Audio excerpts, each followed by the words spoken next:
press the bell icon on the YouTube app and never miss an सभी को जय हिंद दोस्तों, आप सभी का हार्दिक स्वागत है जय हिंद रिएक्शंस पे।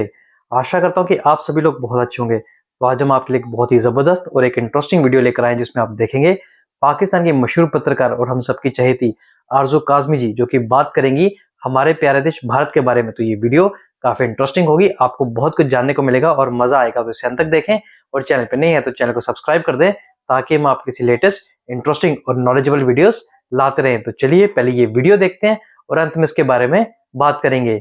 जय हिंद, जय भारत। को कंट्रोल करने की कोशिश कर रहे हैं मगर इनसे नहीं हो रही। ये वही जिहादी हैं जो हमने खुद बनाए थे। हमने बनाए तो इसलिए थे कि वो जाकर अफगानिस्तान में या भारत में या इसी तरह से किसी और कंट्री में जाकर हंगामा करेंगे। अगर आप लोगों ने परवेज मुशर्रफ की बुक पढ़ी हो, ये बुक अगर आपने पढ़ी हो, उसमें साफ साफ लिखा है कि हमने जिहादी खुद पैदा किए, हमने जिहादी खुद तैयार किए और हमने भेजे कश्मीर में जिहाद करने के लिए, हमने भेजे वहां पर अफगानिस्तान के लिए। लेकिन अब हुआ ये है कि यही लोग हमारे गले पड़ चुके हैं और हम जो है इनकार करते चले जा रहे हैं। भारत बार बार बता चुका है, कई बार कह चुका है, कभी पुलवामा, कभी उड़ी, कभी पठानकोट, कभी मुंबई अटैक और इसी तरह के बेशुमार इंसिडेंट्स जो है वो बताते भी रहते हैं और उसके बाद वो उसके सबूत भी देते रहते हैं जो पाकिस्तान मानने को तैयार नहीं। हर बात के जवाब में हमारे पास यही होता है कि जी आप तो बलूचिस्तान में गड़बड़ कर रहे हैं और आप यहाँ से कुलभूषण यादव जो है आपका, या जयदेव जो है, वो हमने पकड़ लिया। जी आपका कुलभूषण जो है वो हमने पकड़ा है, आपका जासूस, और इस तरीके से भारत के ऊपर इल्जाम लगा देते। चले अच्छा है, पकड़ लिया आपने, बहुत शानदार काम किया। अब दूसरी बात, आपने कोई दूसरा जासूस अभी तक क्यों नहीं पकड़ा? सालों हो गए इस बात को, लेकिन कुलभूषण के अलावा कोई दूसरा जासूस पकड़ता हुआ पाकिस्तान दिखाई नहीं दिया। जबकि दूसरी तरफ अगर भारत में देखें तो एक के बाद एक इंसिडेंट्स हुए हैं और उन्होंने कई बार पाकिस्तान के को जो है उसके सबूत भी दिए हैं, साथ मिलकर काम करने की बात भी की, इन चीजों को रोकने की भी बात की। पाकिस्तान का एक सेक्शन यकीनन इन चीजों को रोकना चाहता होगा, शायद मेरे ख्याल से, और रोक नहीं पा रहे क्योंकि जितने ग्रुप इन्होंने बनाए थे वो अगर 10 थे तो वो अब 10,000 हो चुके हैं।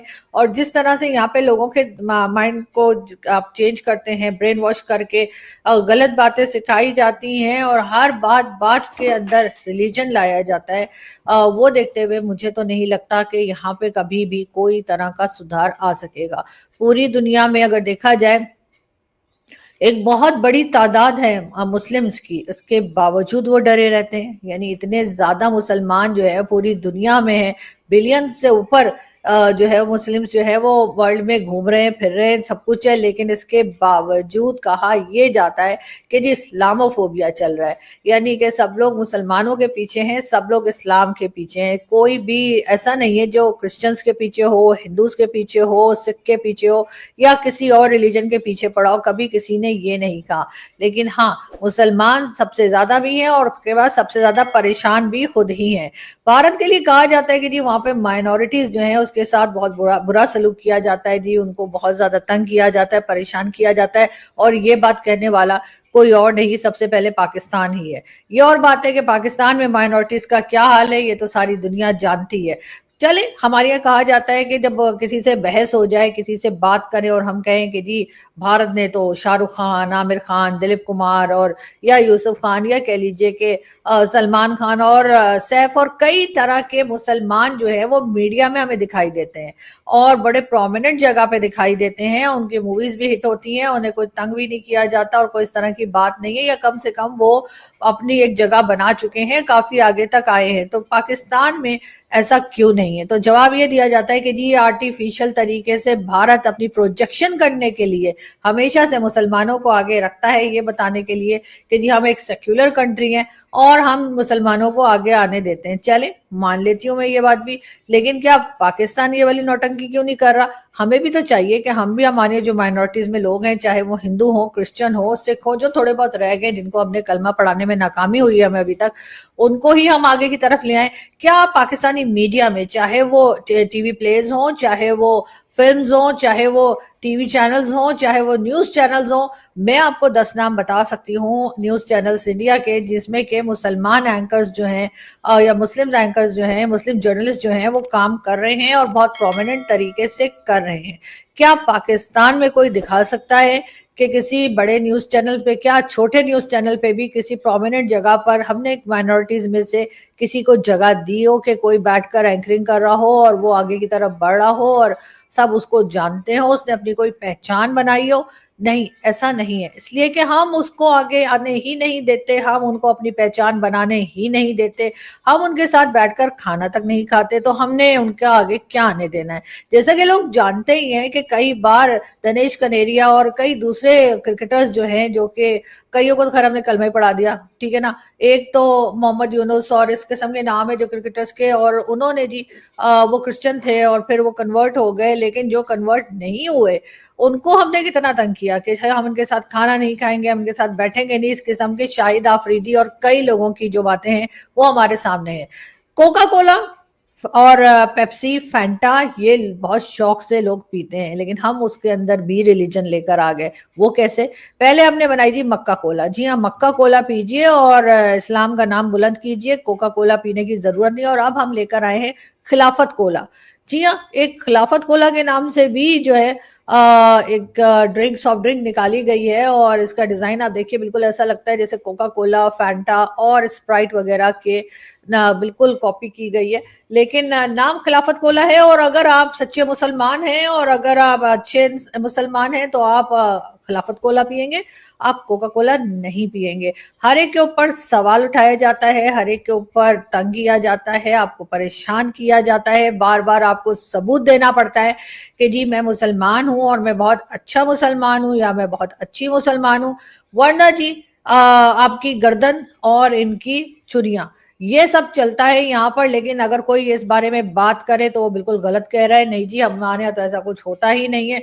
लेकिन जो किस्से होते हैं, जो इंसिडेंट्स होते हैं, उसका हम कैसे जवाब दें और उसको हम कैसे इग्नोर कर दें? तो जी भारत से भी नहीं छोड़ा जाता। और पहले और बात थी, 4 साल पहले शायद भारत के लोग इतना हमें सुनते नहीं थे, देखते नहीं थे, लेकिन अब जो सुनने देखने लगे तो उनमें से जो इंडियन मुस्लिम्स हैं वो भी उठकर बुरा भला कहना शुरू हो जाते हैं। बात मुस्लिम्स की मैं ये नहीं कह रही कि सारे मुस्लिम्स एक ही जैसे हैं, बहुत से ऐसे भी हैं जो कि प्रोग्रेसिव माइंडसेट के हैं, जो कि अच्छा सोचते हैं, पॉजिटिव सोचते हैं, अपने आप को अपडेट करते हैं और किसी भी रिलीजन से या किसी भी कंट्री से खास नफरत लगा के नहीं बैठे हुए। लेकिन उन लोगों की तादाद बहुत कम है। ज्यादातर तादाद, चाहे वो भारत में हो या पाकिस्तान में हो, उनके माइंडसेट ऐसे ही है।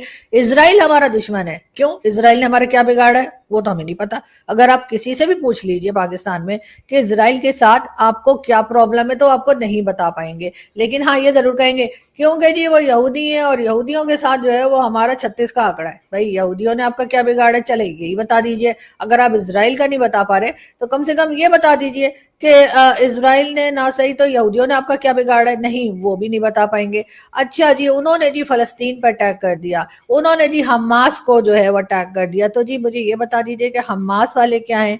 क्या वो बहुत मासूम है, उन्होंने कुछ नहीं किया? तो फिर कहीं ना कहीं तो ऐसा है कि हमें अपनी करेक्शन करनी चाहिए। और अगर हमारी बुक्स हमें नहीं सिखा पा रही, हमारा स्कूल हमें नहीं बता पा रहा, हमारे कॉलेज यूनिवर्सिटीज अगर इसी तरह के, तो कम से कम हमारे घर में 2-4 लोग ऐसे होने चाहिए जो हमें सही रास्ता दिखाएं। और मैंने भी इन्हीं स्कूल कॉलेजेस से पढ़ा है, मैं कौन सा जाके ऑक्सफोर्ड से पढ़कर आ रही हूँ, मेरी यहीं की तालीम है। और उसके बाद हाँ, ये जरूर है कि मेरे पेरेंट्स की सोच ऐसी नहीं थी। मेरे पेरेंट्स जो है वो उन्होंने बहुत एक खुले दिमाग के साथ हमें मैं और मेरे दोनों भाई, हम तीनों को बहुत अच्छी तरबियत दी। इसी वजह से ना तो हम किसी रिलीजन से नफरत करते हैं, ना हम अपने आप को सुपीरियर समझते हैं, ना हम किसी को कम समझते हैं। हम सबको अपने ही जैसा और एक लेवल पे ही देखते हैं और सबकी रिस्पेक्ट करते हैं। और ये जो पीछे आपको बुक्स दिखाई दे रही हैं, ऊपर आपको दिखाई दे रहा होगा, गीता भी रखी है और बाइबल भी है और साथ कुरान भी है। ये बुक्स मैंने नहीं खरीदी है मार्केट जाकर या बुक शॉप से, ये तीनों बुक्स मेरे फादर ने खरीदी थी और मेरे फादर लेकर आए थे बुक शॉप से। और इससे आप अंदाजा लगाएं कि मेरे पेरेंट्स जो है वो हर रिलीजन पे बिलीव भी करते थे, हर रिलीजन को पढ़ते भी थे, अंडरस्टैंड भी करते थे। तो बाकी लोग क्यों नहीं कर पाते? इसलिए कि कहीं ना कहीं घर के अंदर कोई कमी है, या खैर स्कूलों में तो है ही, वो तो किसी को इनकार कर ही नहीं सकता। लेकिन बहरहाल अगर भारत के लोग ये समझते हैं, मैं दोबारा अपने पहले टॉपिक पर आती हूँ, अगर भारत के लोग ये समझते हैं कि पाकिस्तान हाफिज सईद, मसूद अजहर या इस किस्म के लोगों के ऊपर कोई एक्शन करेगा और इनको जेलों में, वाकई जेलों में डालेगा, और या भारत के हवाले कर देगा तो वो बिल्कुल गलत सोच रहे हैं। इसलिए कि अगर पाकिस्तान ने ऐसा किया तो भारत की कही हुई बातें जो हैं वो सच साबित हो जाएंगी कि पाकिस्तान में इस किस्म के टेररिस्ट ना सिर्फ रहते हैं बल्कि भारत में गड़बड़ भी करते हैं। और ये वाली गलती या ये वाली चीज जो है वो पाकिस्तान एज अ स्टेट कभी भी नहीं मानेगा। कोई इंडिविजुअल मान सकता है मेरे जैसा या कोई और, वो कहेगा हाँ किया था, नहीं करना चाहिए था, गलत हो गया। लेकिन पाकिस्तान की एस्टैब्लिशमेंट, पाकिस्तान की गवर्नमेंट, जो मिनिस्टर्स बैठे हुए हैं, जो मिनिस्टर जा चुके हैं या जो मिनिस्टर दोबारा आने के लिए तैयार बैठे हैं, उनमें से कोई भी अपनी इस गलती को नहीं मानेगा। ऐसा करके हमारी, जैसे कहते हैं ना जी, हमारी तो नाक कट जाएगी, हमारा तो सर झुक जाएगा और जी भारत जो है वो जो कह रहा है उसमें सच्चा साबित हो जाएगा। तो इसलिए हम ऐसा नहीं करेंगे। बाकी भारत के साथ टर्म्स वो बहुत अच्छे करने के लिए मेरे ख्याल है पाकिस्तान चाहता भी नहीं है। इसलिए कि अगर भारत के साथ हम बहुत अच्छी तरीके से रहने लग गए, हमारे बीच की टेंशन्स खत्म हो गई और एक अच्छे पड़ोसी की तरह हम रहने लगे, कोई गड़बड़ यहाँ से नहीं हुई, कुछ उधर से नाराजगी ना हुई या किसी किस्म का लड़ाई झगड़ा ना हुआ, तो फिर वो टू नेशन थ्योरी का क्या होगा जो हमने कहा था कि हम तो इनके साथ रह ही नहीं सकते इसलिए कि ये तो हमें परेशान करते हैं और हिंदुओं के साथ तो रहा ही नहीं जा सकता। तो हालांकि रहे अभी भी हम हिंदुओं के साथ ही रहे। अगर देखा जाए तो पाकिस्तान हिंदुस्तान का बॉर्डर जो है वो मिला हुआ है और एक तरह से हमारे पड़ोसी जो है वो अभी भी हिंदू नहीं है। लेकिन खैर इतनी दूर हम अपना दिमाग चलाते नहीं है, इसलिए कि हमारा दिमाग इतनी दूर तक जाता ही नहीं है। बहरहाल यहाँ से मैं चलती हूँ, आपसे मुलाकात होगी नेक्स्ट वीडियो में। अपना बहुत सारा ख्याल रखिएगा, हंसते रहिए, मुस्कुराते रहिए और बहुत शुक्रिया कि आप लोगों ने अपने बिजी शेड्यूल में से टाइम निकाला और मेरी वीडियो देखी। थैंक यू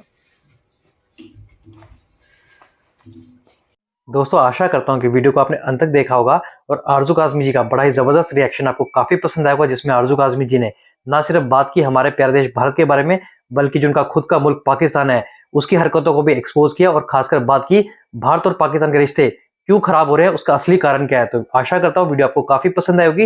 वीडियो अगर आपको अच्छी लगी है तो इसे लाइक और शेयर जरूर कर दें और अपने विचार हमें कमेंट सेक्शन में लिखकर जरूर बताएं। और एक बार फिर चैनल पे नहीं है तो चैनल को सब्सक्राइब कर दें ताकि हम आपके लेटेस्ट इंटरेस्टिंग और मजेदार वीडियोस लाते रहें। जय हिंद,